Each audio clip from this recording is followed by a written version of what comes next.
So recall that before the spring break, we were talking about non-convex optimization application. Recall that the application we talk about including things like packing problem, k-means clustering, continuous facility location problem, and pooling problem, right? But we didn't talk about how to solve those non-convex optimization problems. So in the next two lectures, we will talk about global optimization algorithm to solve non-convex optimization problem. So in order to build a global optimization algorithm, there are two major elements in any global optimization algorithm. The first is called convex relaxations, and the second element is called spatial branch and bound. Okay. So here's an overview of this lecture. In order to motivate why do we need convex relaxations, we will give you an overview of a global optimization method, right? And then we will talk about those in detail. So as I said, the first element in any global optimization algorithm is so-called a convex relaxation. So here's a geometric intuition of what is a convex relaxation. Right? So suppose you have a function f of x. Clearly, it is non-convex, right? There are two local minimum, and if you solve it using gradient descent, you may arrive at this non-global optimum, local optimum, right? So you are kind of stuck at the local optimum if you have a non-convex function. So therefore, what people come up with is that for a generic non-convex function, there are different ways to come up with a so-called convex relaxation. Right? So let's call this convex relaxation g of x. This lecture is about for different types of functions, how to come up with a gx. Right? So here, we just show you a geometric intuition of that. Right, so as you can see, once you have a convex relaxation, the problem becomes convex. Right? Then you can use any of the methods you learned from the convex optimization lecture to solve this particular problem. Right? Actually, in most instances, we are going to build linear relaxation. Right? In other words, you can use the linear programming solvers to solve the relaxations. We will show you how to do that in this lecture. Okay, so the essential takeaway here is that any convex underestimator will give us a lower bound, right? So suppose we are minimizing the function f of x. Instead of minimizing f of x, you are minimizing g of x. So the g of x underestimates the f of x. It always gives you a lower bound, right? So besides the convex relaxation, the other element in any global optimization solvers is called spatial branch and bound. You have already learned branch and bound for MILP problem, right? So in MILP problem, in your branch and bound methods, we are branching on the binary variable, right? So you force the variables to be 0 and 1 in your branch and bound methods. As you can see here, the difference between spatial branch and bound and the branch and bound we covered before is that we may branch on the continuous variables, right? So as you can see, the domain of this function can be a continuous domain, right? So for the original function, you can come up with an underestimator of this function. But this underestimator may be very loose, right? If you solve this problem, you get a lower bound here, but the lower bound is pretty far from the global optimum because this bound is too loose. But then for most of the convex underestimators, if you branch on the domain of the continuous variable, let's say you branch on the x variable at this particular point, and then you will be able to create two new branch and bound nodes. Right? So supposedly we call this R1 and R2. And for most of the convex relaxation you are going to see in this lecture, once you divide the domain into two parts, you will be able to build tighter convex relaxations. Right? So here, let's assume you build R2 and R1. They are valid for these two subsets of the continuous region, right? And as you can see, once you divide it into two separate domains, those two relaxations are tighter than the original ones, right? So we will show you how to build that in the next few slides. But for now, just believe me that once you partition the domain into finer and finer intervals, those continuous relaxation will converge to the original function P. Okay. So as you can see, intuitively, spatial branch and bound has the following property. It has convergence in the limit. So imagine that each of these small intervals go to 0, the length of those intervals go to 0, then the convex under approximator will converge to the real function value. Okay, so we will show you a more rigorous argument in the next lecture.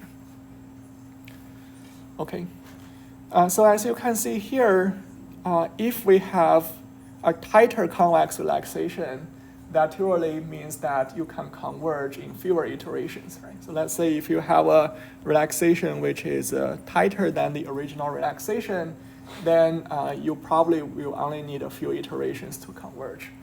But how to come up with those tight convex relaxation is still a very active area of research, right? So there are different ways to prove one relaxation is tighter than another and so forth, okay? So here's just an overview of, spatial branch and bound and convex relaxations. So now we will start talking about convex relaxations. Any questions for this overview?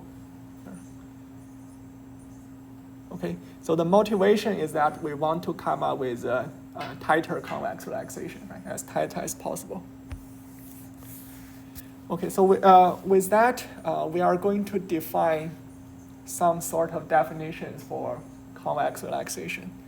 So the first concept here is the so-called convex envelope, right?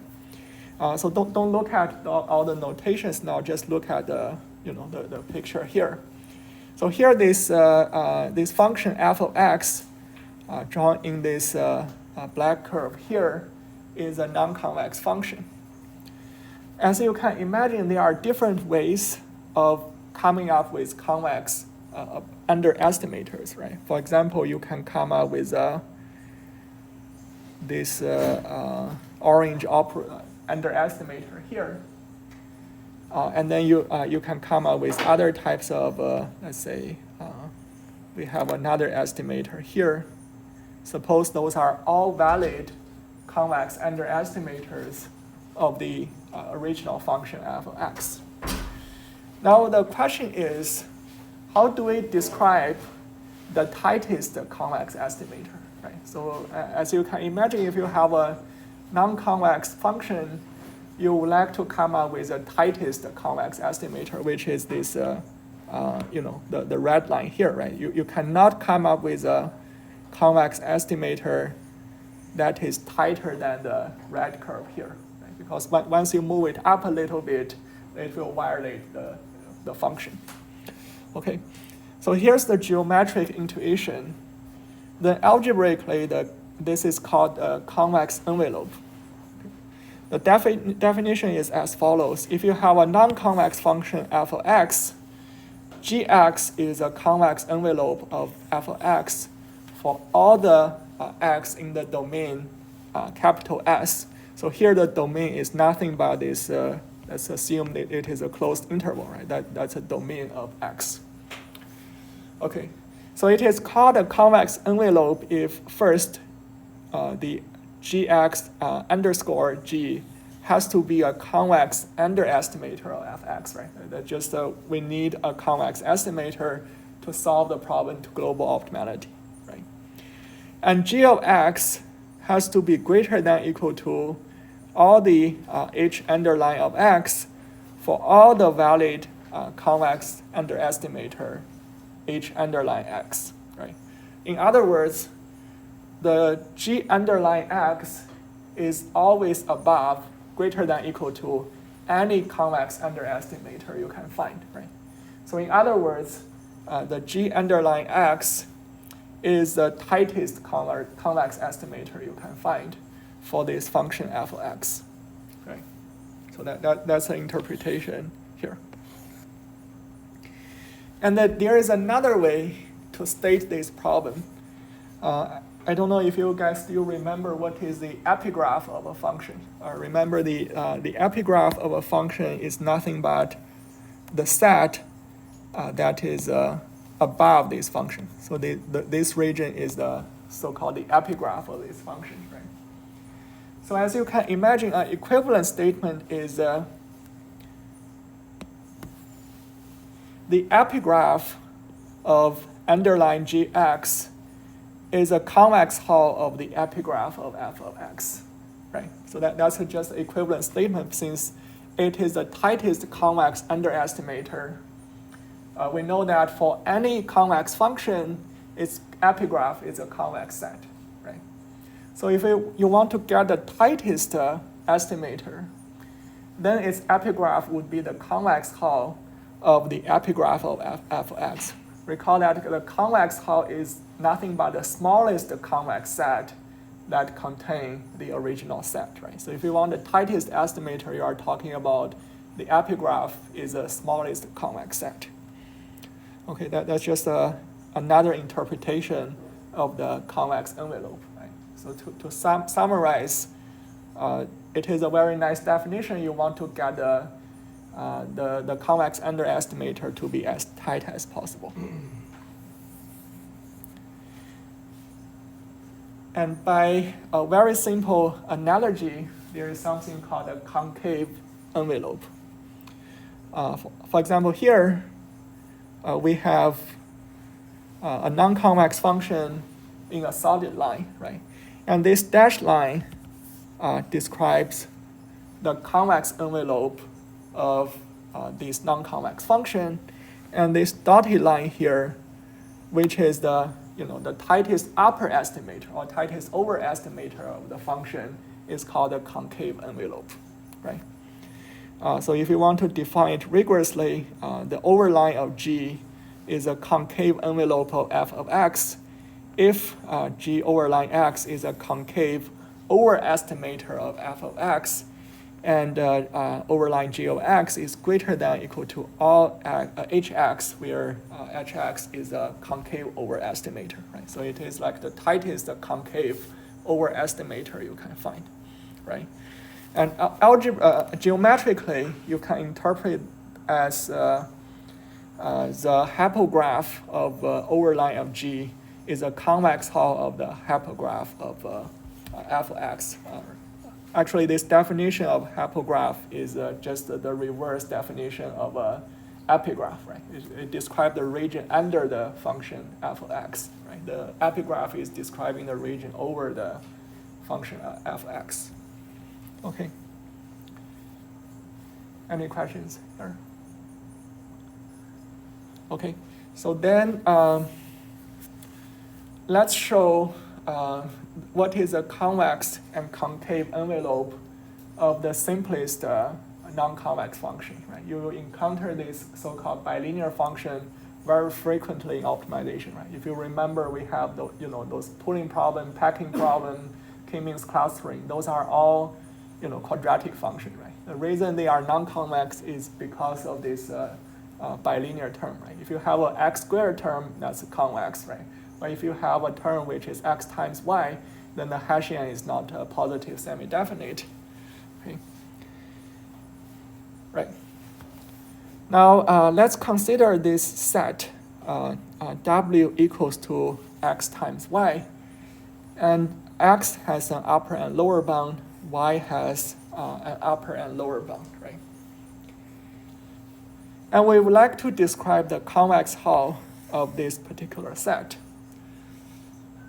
Since this set is clearly non-convex, right? You can have a geometric intuition of this set in this picture here. So let's assume this is the w-axis, this is the x and y axis, right?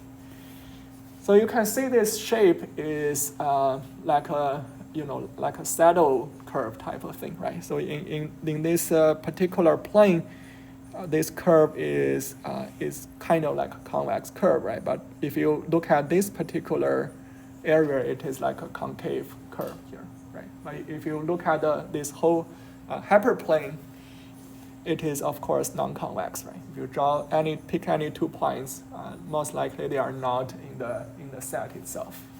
Okay. And by definition, trying to get the convex hull of this set is identical to getting the convex and concave envelope of this curve here, right? So what are the convex and concave envelopes of this bilinear term W equals to x and y? So here's a very simple geometric intuition here. The first picture on the left shows the convex envelope, right? So it's basically this, these 2 hyperplanes under the curve, right? This is the first one. There's another one here, right? And the right-hand side shows the overestimator of this bilinear term. So this curve overestimates the this kind of saddle point type of a hyperplane, and there's a second hyperplane here. Okay. As you can see, geometrically, those lower and upper envelopes for a bilinear term is linear, right? Just from a very simple geometric point of view. Now we are going to show you algebraically how do we derive the linear inequalities that describe the lower and upper envelopes. Okay. And the derivation is very simple. Okay, you only need some arithmetic to derive this upper and lower envelope, and these envelopes are so-called McCormick envelopes, right? Because it's discovered by McCormick. Okay, so let's show the very simple derivation. Okay, so since the lower bound of x is xl, right? So then if you let a equals to x minus xl, this term is greater than or equal to 0. Right? xl is a lower bound. And if you set b equals to y minus yl, it is also greater than or equal to 0. Right? And a times b should also be greater than or equal to 0. Right? But the thing is that if you multiply a times b, you get the x times y, right? Since there is x and y in both cases. And then if you simplify this a little bit, right? So just do a times b to be greater than or equal to 0, and then we get a term x times y here. Let's just replace the xy by w, right? So since w equals to xy, then you get this linear inequality here, right? So it is very simple to derive at that. And since you not only you have the lower bound, you also have the upper bound, right? So xu minus x, yu minus y must also be greater than or equal to 0.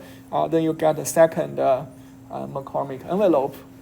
And similarly, xu minus x should be greater than or equal to 0, and y minus yl should be greater than or equal to 0. And similarly, you can take the combination of those upper and lower bound constraints. Then we get these 2 constraints, right? So to summarize, the underestimator of the function are represented as these 2 inequalities, and the overestimator are these 2 inequalities, right? The derivation is as simple as you want. Just multiply those inequalities.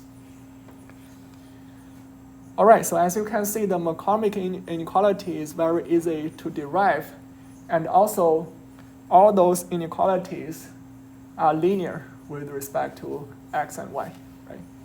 So basically, for any quadratic programming problem, if you relax them by McCormick inequalities, you can get a linear program, right? So just relax those w equals to x and y by McCormick inequalities.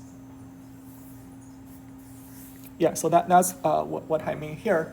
So let's apply McCormick envelopes to any quadratic constrained quadratic program, right? So here's a generic formulation of a QCQP. In the objective, you have x transpose q naught x plus a linear term Q naught transpose X.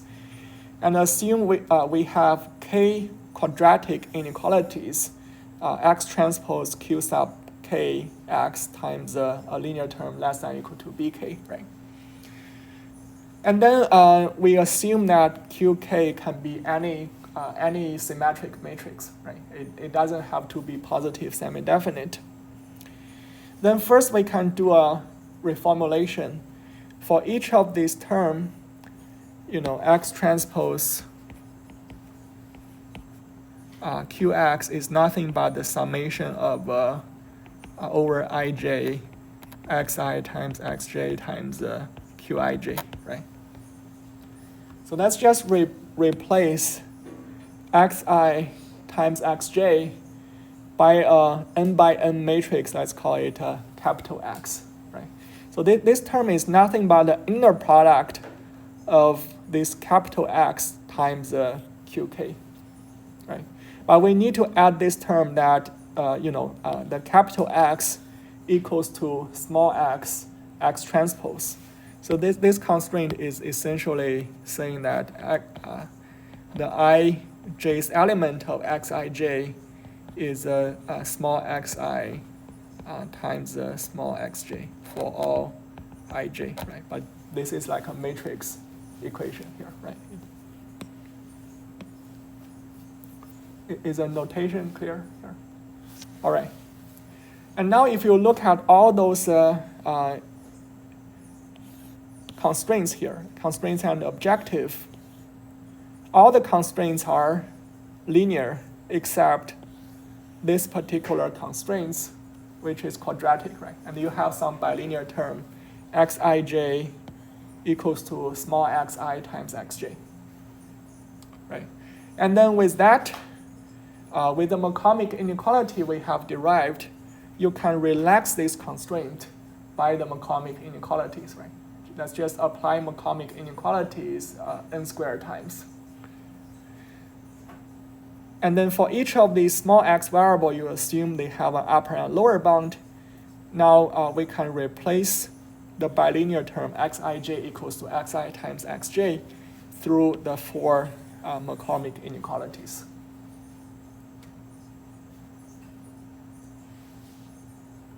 Okay. Any questions here?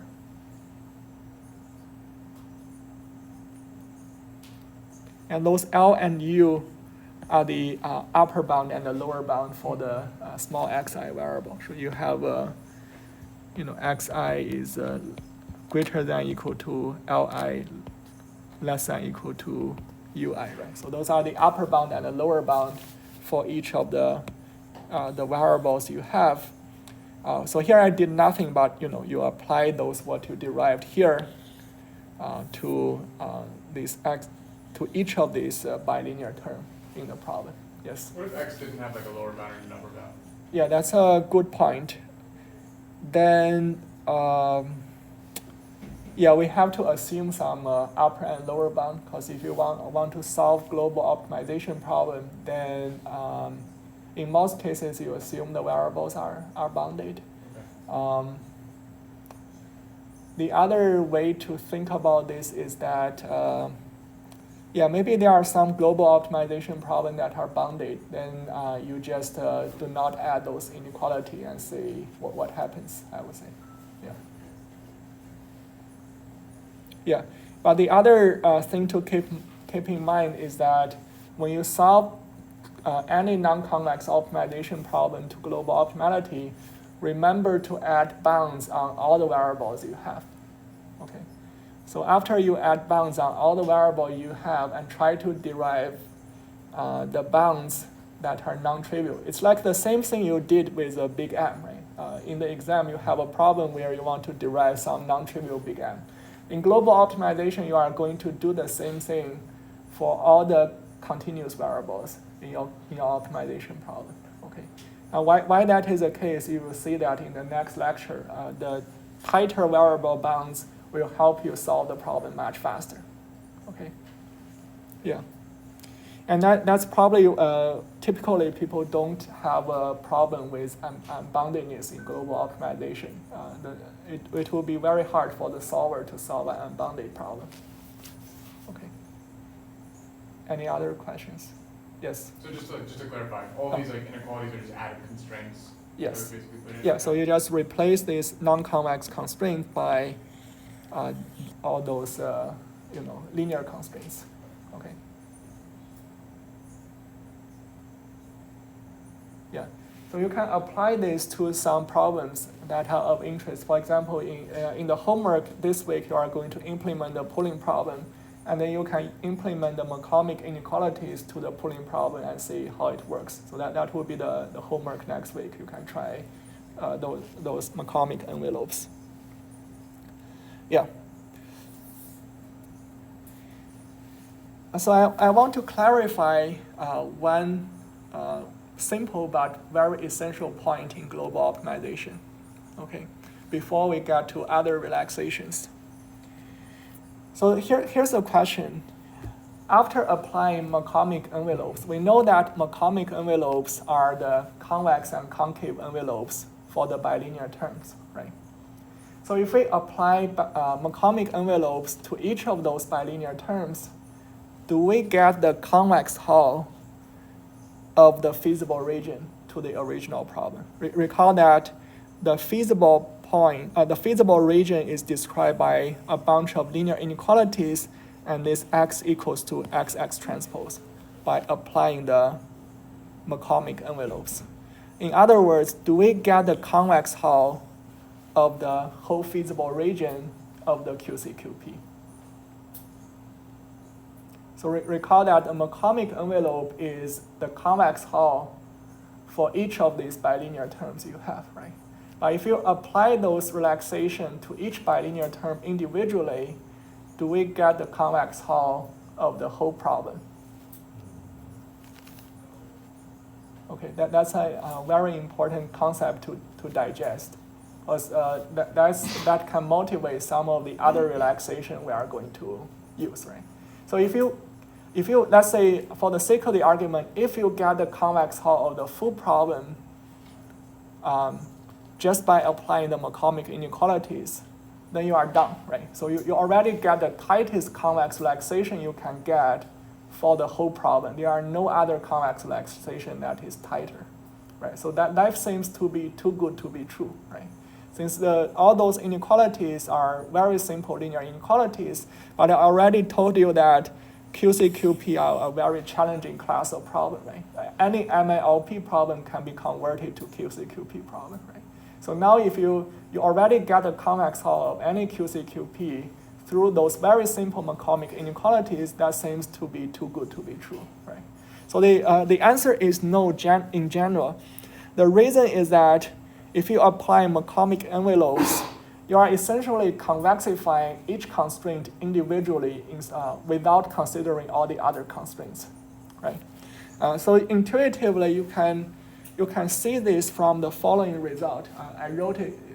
This is a very simple fact to keep in mind, and why this is related to this simple fact is because you can think about the convex hull of A intersect with the convex hull of B as, you are convexifying set A and B separately, right? So let's say if you apply McCormick inequality to a subset of the problem, that is like getting the convex hull of a subset of the problem, then you get a convex hull of a subset of the problem, and then you intersect with it. That's essentially what we are doing with those McCormick inequalities, right? We have n square number of bilinear terms, and then we are convexifying them individually, and then we add those inequalities to the original problem. It's like intersecting n square convex sets, right? But this is different than getting the convex hull of A intersect B, right? So this convex hull of A intersect B is like we want to get a convex hull of the full problem, right? You have a bunch of inequalities, and then you are convexifying the intersection of those inequalities simultaneously, right? So I would argue that the convex hull of intersection of A and B is a subset of the convex hull of A intersect with convex hull of B. You can prove that rigorously, but I just want to show you a very intuitive picture here. Okay, so here you have two non-convex set, right? So let's consider the convex. First, consider the convex hull of the intersection of A and B. So let's just assume these two, they don't intersect with each other at those points, right? You can assume the convex hull of intersection of A and B is an empty set here. But if you do the convex hull of A intersect with the convex hull of B, it's clearly a non-empty set, right? This convex hull can be pretty large for this set, and then the convex hull of this set is this region here. Clearly, they have a non-empty intersection, right? So intuitively, the first set is a subset of the second set. But in a special case where sets A and B are both convex, then you have an equation here. Okay, you can try to prove that. But since we are trying to convexify some non-convex set in global optimization, this is usually convexifying multiple constraint is much harder than convexifying each single constraint separately. Right? So for example, we do one bilinear term, we can get a convex hull. If you have multiple bilinear terms, it's extremely hard to get this convex hull. Okay. Yeah. So maybe any questions for this part? It is a quite important concept to digest. Yeah. Yeah. So like on the slide before this, when you say like the convex hull, the feasible region, that's the same as just like the epigraph, basically like the same equivalent? Yeah, so it's hard to imagine the, not really the epigraph. So it's described by this particular set P here, okay? So if you have, all the variable you have is the small x, capital X, right? And they have to satisfy those constraints. Right. So this P describe a set using those linear inequalities and one non-convex constraint.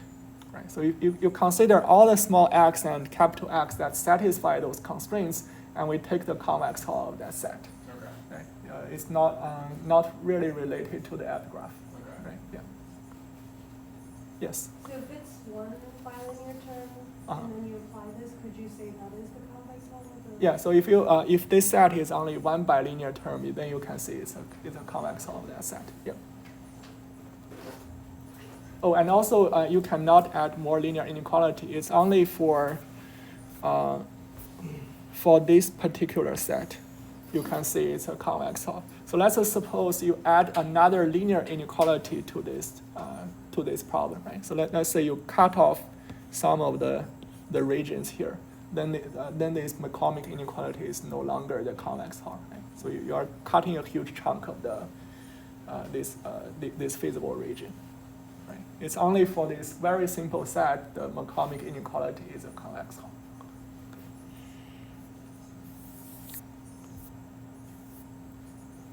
Any other questions here?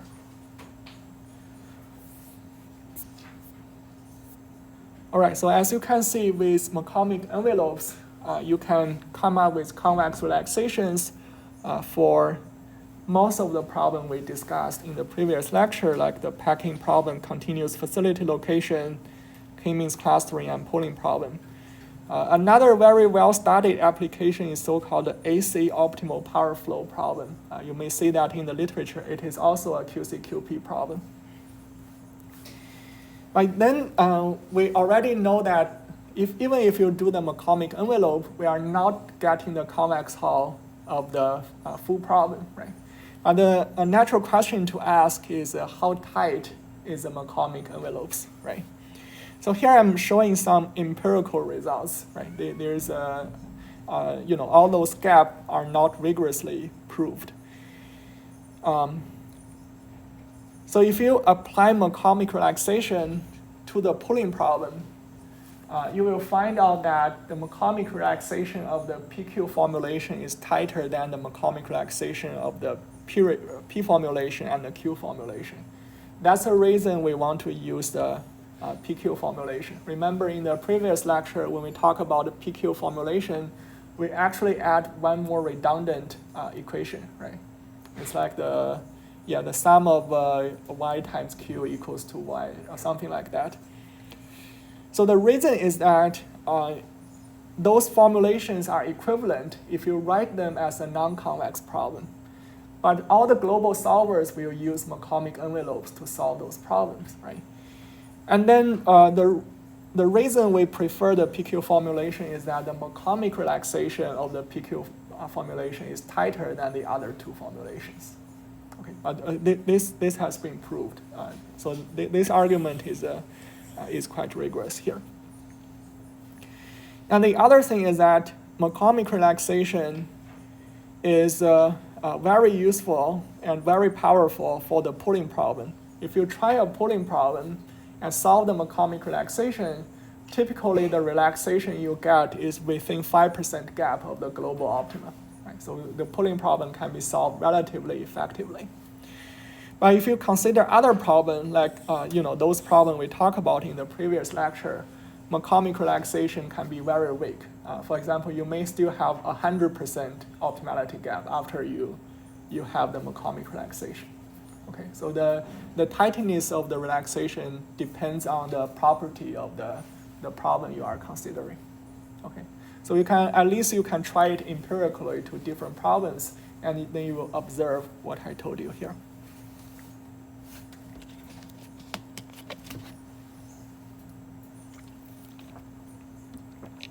All right, so since McCormick relaxation can be very weak for some of the application we talk about, right? And there are other relaxations for QCQP, and they are sometimes much tighter. Right? So recall that in the lecture of conic programming, we talk about SDP relaxation, right? The idea is to relax this non-convex constraint x equals to x transpose by this positive semi-definite constraint, right? So this means, the matrix X minus XX transpose is PSD, right? Positive semi-definite. And this constraint is equivalent to saying that this matrix that is one-dimensional bigger is positive semi-definite due to Scher's lemma we talked about before. And empirically, SDP relaxations for QCQP work well for problems like AC optimal power flow. Right? Recall that McCormick relaxation doesn't work very well for this problem. It will have a very large optimality gap. But SDP relaxation can work pretty well. Okay, so the other question you may be wondering is that how does SDP relaxation compare with McCormick relaxation? Which one is tighter? The answer is, in general, SDP relaxation is incomparable to McCormick relaxation. You cannot say one is tighter than the other, right? Because you cannot prove the relaxation of one is strictly contained in the other set, right? They may overlap a little bit, but they are still different from each other. And for some application, you may want to add both SDP relaxation and McCormick relaxation. That will give you a tighter bound than any of these two relaxations alone, right? And for some application, one relaxation is tighter than the other usually. Okay.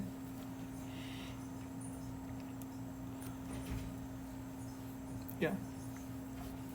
So SBP relaxation can be tight for some applications, but as you can observe, it can be pretty hard to solve, right? So this constraint, this PSD constraint, if you think about it, is a very nasty constraint. It's saying that this n by n matrix is positive semi-definite, right? So if you represent a positive semi-definite constraint, that is equivalent to all the determinant of the principal minors are, greater than or equal to 0, right? So if you write those as those polynomial constraint of the determinant, this can be very nasty, right?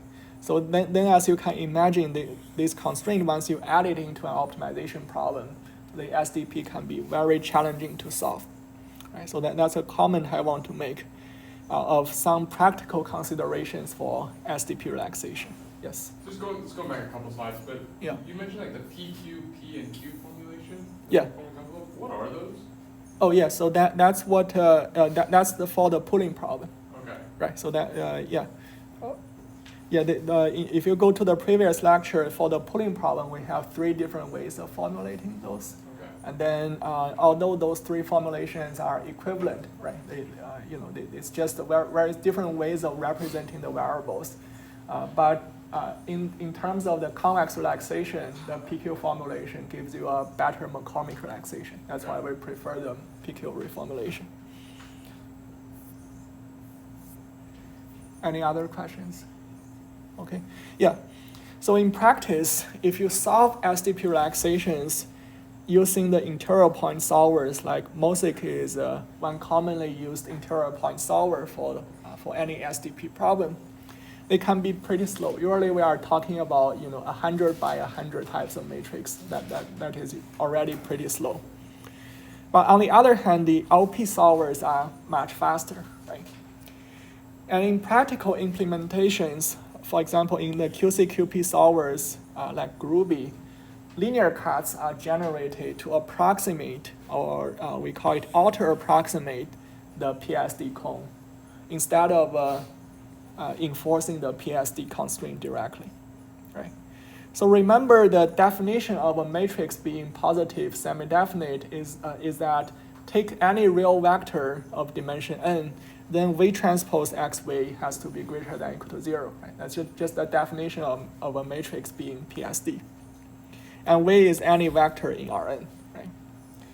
But now the question is that, of course, you cannot generate all the vectors in Rn. Right? So how do you pick the good vectors V that help you improve the bounds of the optimization problem? Right? That is still an ongoing research problem, how to pick the good V vectors. The criteria of getting the good V vectors is the following. The first criteria is that we want to improve the convex relaxation as much as possible. Right? You want to add those cuts such that your objective value can increase as much as possible. But the other criteria is that we want to get sparse cutting planes. So sparsity of the cutting plane is a consideration in optimization solvers. Right? Even when you are trying to add cutting planes in the mixed integer linear programming problem, you don't want to add a cut that all the elements, all the coefficients corresponding to x are non-zero. Why is that case? Because that will hurt your linear algebra solvers. Right? Imagine if you have a very sparse matrix, then taking matrix inverse and stuff of that sort is easy, right?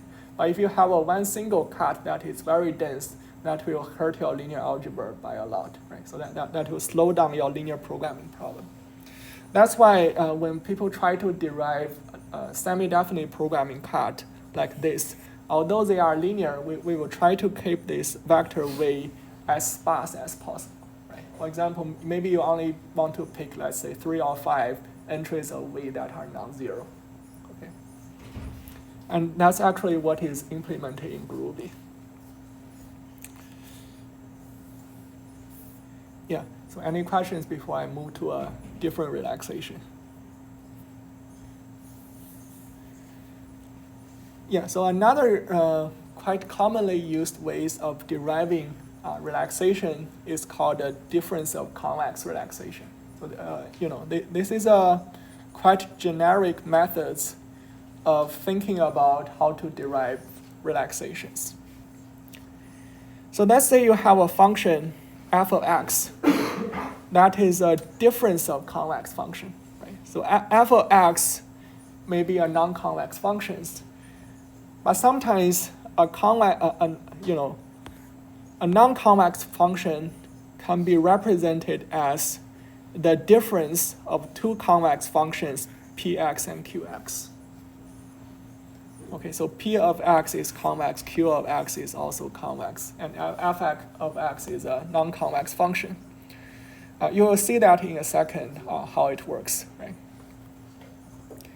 And then if you can find an underestimator of this function minus q of x, then we have a convex underestimator, right?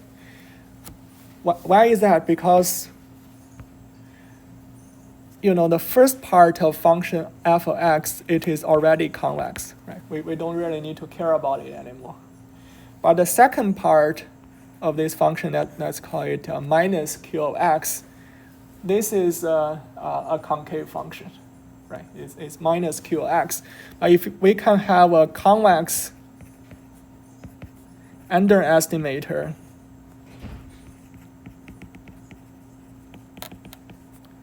of minus q of x, then basically we have a convex function plus a convex function, and it is convex, right? So here let's denote the this convex estimator as capital Q of x, right? So if where Qx is an underestimator of this concave function minus Qx, right? Then we will get a convex estimator of the original function f of x.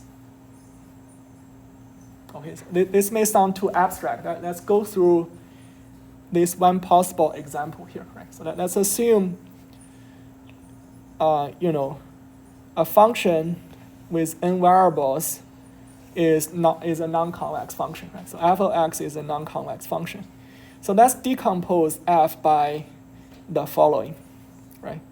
So we just plus mu times the summation of xi squares, and then we deduct mu times the xi of squares. Okay. So a simple observation is that if you consider the first part of this function, right? So let's call this p of x. Okay. So now I would like to argue that for sufficiently large mu, this function px will always be convex. The reason is that you are adding a bunch of mu times xi squares, right? The Hessian of xi squared is an identity matrix times 2. Right? So the Hessian, consider the Hessian of this summation of xi squared, right? The Hessian is nothing but with 2 in the diagonal, right? So that means you are adding identity matrix times 2 mu to the function f of x, right? So imagine the Hessian of f is bounded, right? What if you just perturb it by a very large Hessian which is positive definite, right? So there, when mu is large enough, this part will always have a positive definite Hessian, right? Or a positive semi-definite Hessian. So that's a convex function we already have. And then this minus mu times xi squares, of course, xi squared is a convex function. So any function f can be represented trivially as difference of convex functions, right? You just need to pick a good mu value here. Yes. Now, since we do know how to relax this term, right? We know how to relax this by McCormick inequalities, right? So if you relax this by McCormick inequalities, then you basically derive a difference of convex relaxation for any non-convex function f. Okay. But how to calculate mu is not a trivial problem, right? You don't want the mu to be too large. Usually you want to pick the mu such that you happens to be just make the Hessian positive semi-definite, right? You don't want to make the Hessian to be, the eigenvalues are very positive. You just want to be barely positive semi-definite such that the relaxation is tight. And there is an algorithm to compute the mu, which is called the alpha BB algorithm. This is proposed by Professor Chris Fludas, who is also a chemical engineer who was at Princeton. But unfortunately, he passed away at a very, very young age. So that's one of the pioneer work in this area called alpha BB relaxations to derive convex relaxation for any non-convex functions. Yeah. So now let's show 2 examples of how to derive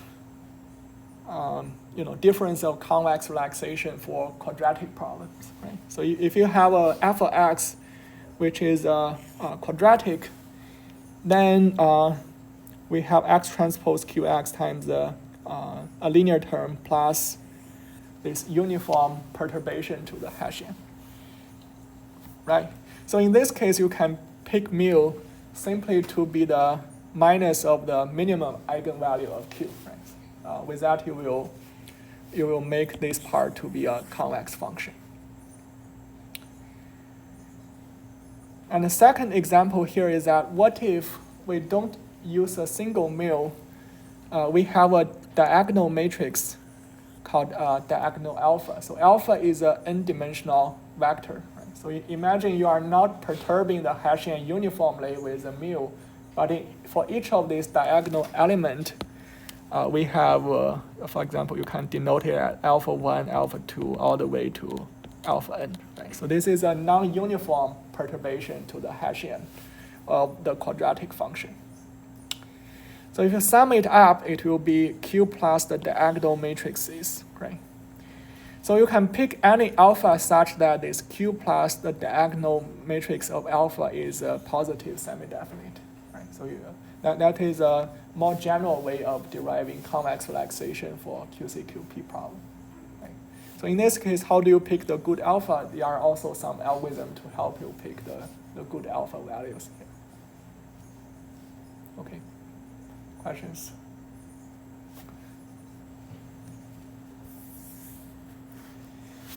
Yeah. So now, finally, let's talk about the convex envelope of a concave function. It can be pretty simple. So f of x is a concave function, right? In this case, you don't need a concave envelope, right? The function is already concave. You only need a convex envelope. And the convex envelope is very simple. It's just nothing but a linear interpolation of the interval, right? Let's assume f of x is between this interval a and b. Then you just draw a line segment that connects these 2 points. That is the convex envelope of this univariate concave function.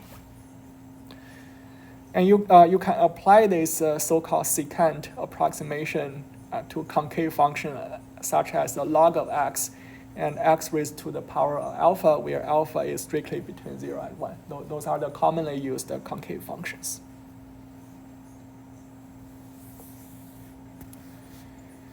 So far we talk about some of the scheme to derive convex relaxations for some of the very simple functions. Right? We talk about bilinear functions. We talk about the univariate concave function. But in practice, you may have a function like this. Right? So this is a quite nasty nonlinear function. So here's how people do it in the global solver like Baron. So this is a reference from Tavalamani and Sakhnidis in their global optimization book. The way to do that is we are going to factor this very nasty nonlinear function into simple function, the product of simple functions. Right? So here, you can first use x1 to represent x times y, right? So you have this very simple bilinear term. You do know how to convexify it. And then we have the log function, right? So here's a log w term. You can set x2 equals to the log of w, right? So, in the previous slide, we already talked about how to convexify the log of w, right? Just drawing this secant curve there. So with this replacement, here we have a z times log of w. Then you can just replace it by setting a new variable x3 equals to z times x2, right? And then we have the addition of these 2 terms here. You can create a new variable, call it x4 equals to x1 plus x3. Now, here we have an exponential of the whole thing, right? You just create a new variable, x5, called exponential of x4, right? The exponential term is also quite easy to convexify. Itself is a convex function. And if you want to draw an upper estimator, you can just use secant curve here. We also have, x6 equals to this z raised to the power of 3, which actually we also know how to convexify that. You can convert it by factor that into some bilinear term. We will show that in the next slide. Okay. And x7 is the product of these two terms here, and f is the square root of x7. And we do know how to convexify this term because, in the previous slide, we already talked about, x alpha raised to the power of alpha. Alpha is between 0 and 1, right? So as you can see, this is a general protocol of factorize the, a very complicated nonlinear function into product of linear function, product of simple univariate functions, which we do know how to convexify, right? So a special case is so-called multilinear functions and polynomial functions. Right? You may find a lot of applications that are multilinear. So here, a multilinear function is defined as the following. You have x1 all the way to x1 n variables, and then we have a sum over, so here's the product of some xi variables, right? So here all the xi are linear, right? A special case is just bilinear. You have xi times xj. But here you can have a product of multiple variables. For example, you can have x1 times x2, x times x3 times x5. This is called a multilinear term, right? So this term is linear with respect to each of the variables here, right? That's why it's called a multilinear term. And the generalization of multilinear function is so-called polynomial functions, right? If you have xi, but xi can be raised to the power of alpha I, where alpha I is an integer number. Like you can have x1 squared times x3 raised to the power 3 times x5 raised to the power of 5, something like that. Those are called polynomial functions. And then all those polynomial functions can be easily factored as bilinear functions, right? So let's say if you have z equals to x1 squared times x2 times x3, then you can just applying this trick, y1 equals to x1 times x2, then y2 equals to y1 times x1, right? So if you have y1 is x1 times x2, this will be x1 squared x2, and z is equal to y2 times x3. Right? You can do this recursively to factor any polynomial function into bilinear functions. Right? A practical implication of that is if you have a polynomial optimization problem, you can convert it to a QCQP and solve it using the QCQP solver or Groovy. Right?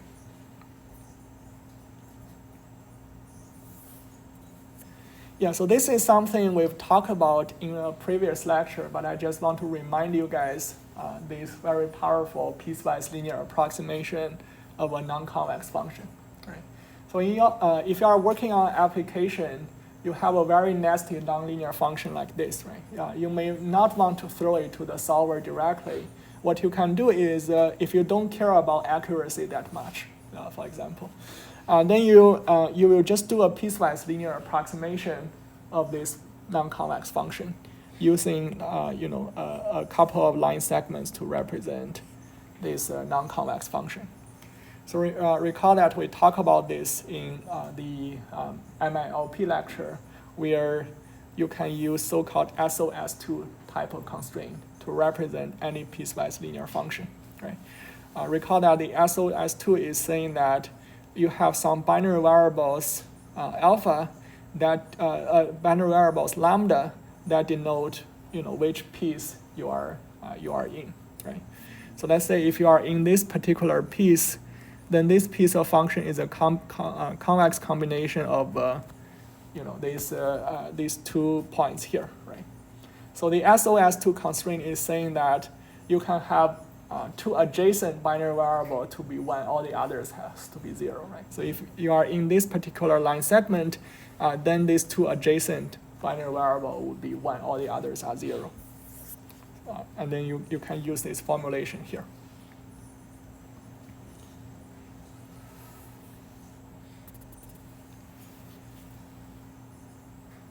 Okay, so this is a final point I want to make on this lecture. Right? So we will talk about how to convexify non-convex function. What about some convex nonlinear functions, right? What do we do with the convex nonlinear functions? One option is that we can just leave the convex nonlinear function there and use a solver like an interior point solver to solve a convex nonlinear relaxation, right? Most likely, the convex nonlinear solver is not as fast as a linear solver, right? So what we'll do is we will do something called outer approximation for the convex nonlinear function, and then we can use a linear solver to solve this problem. Geometrically, you can imagine something like this, where you have phi of x in the red curve here.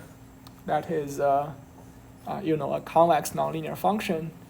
Due to the first order characterization of any convex function, you can always do a first order Taylor series expansion at any given point, and we will always be able to under approximate a convex nonlinear function. Right? So here we do it at this three point here at the two ends of the variable bounds, and then you select a point to have a OA approximation. Now the question is, where should we add those outer approximation cuts? In global optimization solver like Baron, they have proposed different heuristics of adding those outer approximation cuts. They are very simple ones, like we just pick the midpoint of the interval, right? This point is the midpoint of the interval, then you add an OA cut here. And there are other heuristic like slope bisection. You can calculate the slope at the two intervals, and this green point you pick is the midpoint of the slope. Angular bisection means if you calculate the angle of the two outer approximation at the intervals, and you will pick the point that is parallel to the bisection of the angle here. Maximum error rule is that we will try to minimize the error of this under approximation with respect to the original function. And there are others like Chord rule and maximum projection error. You don't need to know everything about it. You just need to be aware that there are different types of heuristics rather than interval bisection to do the outer approximation. Okay. And the solvers are usually very fine-tuned on different types of problems. They know where would be the best place to add the OA cuts. Okay.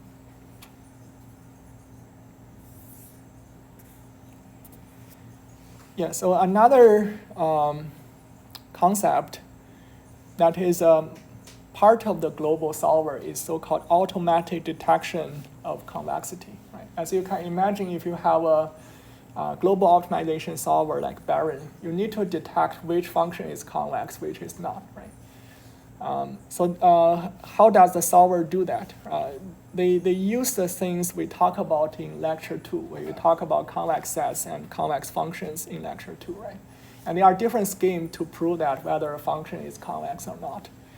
They use those type of rules and also the composition rules that preserve convexity. So here's a bullet points of some of the composition rules that preserve convexity, right? If you don't remember that, you can turn to lecture 2. Like, for example, the non-negative linear combination of the function preserve convexity, the pointwise maximum preserve convexity, and so forth. Yeah, so actually implementing a global solver is a lot of work, right? You need to have a convexity detection. You need to implement different convex relaxation for different functions. And finally, you also need spatial branch and bound methods. So we will talk about spatial branch and bound in the next lecture. More details can be found. I mostly use the first reference in this lecture.